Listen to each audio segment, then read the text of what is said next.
এই ভাষা দিবসেই আমাদের প্রতিজ্ঞা নিতে হবে, আওয়ামী লীগের বিচার করতে হবে। ঢাকা মহানগর উত্তরের আহ্বায়ক শরীফ উদ্দিন চুয়েল ফ্যাসিস্ট মাফিয়া স্বৈরাচার শেখ হাসিনা আওয়ামী লীগ সরকারের দ্বারা গঠিত সকল অন্যায়ের বিচার করতে হবে বলে জানিয়েছেন বাংলাদেশ জাতীয়তাবাদী যুবদলের মহানগর উত্তরের আহ্বায়ক শরীফ উদ্দিন চুয়েল। আজ 40 নং ওয়ার্ড যুবদলের ভাটারা থানার অন্তর্গত বারিধারা জে ব্লকে আয়োজিত কর্মী সভায় প্রধান অতিথি হিসেবে বক্তব্য প্রদান করেন তিনি।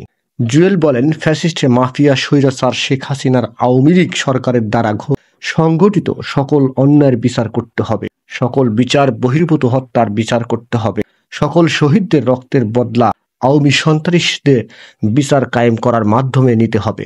আওয়ামী লীগের বিচার না হলে শহীদদের রক্তের সাথে বেইমানি করা হবে। তিনি বলেন, গণতান্ত্রিক দেশে যে যেই রূপেই হোক না কেন, তারা যদি বহুরূপী হয়ে আওয়ামী লীগকে পুনর্বাসন করার চেষ্টা করে, তা বাংলাদেশের জনগণ কখনো হতে দেবে না, যুবদল হতে দেবে না। প্রয়োজনে আবারও রাজপথে যুবদলের কর্মীদের রক্তে রঞ্জিত হবে। যুবদলের এই নেতা বলেন, 5ই আগস্ট ছাত্র জনতার গণ অভ্যুত্থানের পরে আমরা সবাই আশা করেছিলাম বিগত 17 বছরে বাংলাদেশের জনগণের যে অধিকার সমূহ শেখ হাসিনা কেড়ে নিয়েছিল তা আমরা ফিরে পাব। দেশের মানুষ তাদের বাক স্বাধীনতা ফিরে পাবে, জনগণের ভোটার অধিকার পাবে। কিন্তু অত্যন্ত পরিতাপের বিষয়, অন্তর্বর্তীকালীন সরকার তাদের ক্ষমতার মেয়াদ 6 মাস অতিক্রম করার পরেও এই বিষয়ে কোনো সুস্পষ্ট ধারণা দিচ্ছে না। মানুষ আশাহত হচ্ছে।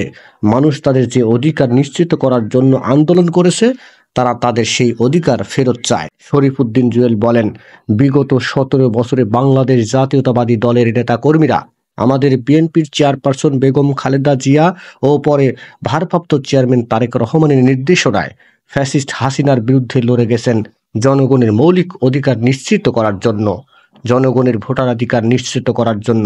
জুয়েল বিএনপির ভারপ্রাপ্ত চেয়ারম্যান তারেক রহমান কর্তৃক 2023 সালের 13ই জুলাই ঘোষিত 31 দফা নিয়ে বিশদ আলোচনা করেন এবং আশাবাদ ব্যক্ত করেন যে আগামী জাতীয় নির্বাচনে এই অংশগ্রহণের মাধ্যমে জনগণের ভোটাধিকার নিশ্চিত করার মধ্য দিয়ে বাংলাদেশ জাতীয়তাবাদী দল রাষ্ট্র পরিচালনার দায়িত্ব পেলে 31 দফা বাস্তবায়ন করবে এবং জনগণের কাঙ্ক্ষিত দেশ গড়ায় মনোযোগী হবে।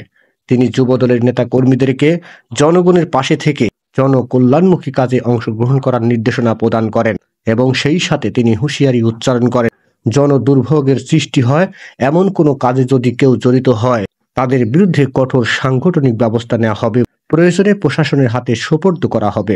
40 নং ওয়ার্ড যুবদলের আহ্বায়ক ওহিদ মিয়ার সভাপতিত্বে ও সদস্য সচিব সজীব মিয়ার সঞ্চালনায় আরো উপস্থিত ছিলেন মহানগর উত্তর যুবদলের সদস্য সচিব আসাদুজ্জামান, সাজ্জাদুল মিরাজ, যুগ্ম আহ্বায়ক তসলিমা আহসান মাসুদ, আবুল হাসান টিটু সহ আরো অনেকেই। নিউজটি সম্পূর্ণ দেখার জন্য সবাইকে ধন্যবাদ। বাংলা নিউজের পরবর্তী আপগ্রেড পেতে আমাদের চ্যানেলটি সাবস্ক্রাইব করুন। নিউজটি ভালো লাগলে অবশ্যই লাইক, কমেন্ট, শেয়ার করে অন্যকে দেখার সুযোগ করে দিন। ধন্যবাদ।